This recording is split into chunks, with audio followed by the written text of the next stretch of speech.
খড়িবাড়ি ব্লকের বিভিন্ন গ্রামে যথাযথ মর্যাদার সাথে পালিত হলো ঈদ উল ফিতর।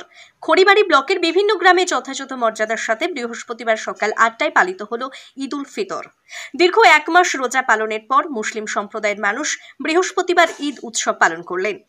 এই উপলক্ষে এলাকার মুসলিম সম্প্রদায়ের সমস্ত মানুষ বিভিন্ন গ্রামের ঈদগাহ ও মসজিদগুলিতে ঈদের নামাজ পড়লেন। ঈদের নামাজের পর সকলকে মিষ্টিমুখ করানোর পাশাপাশি একে অপরের শুভ কামনা জানালেন।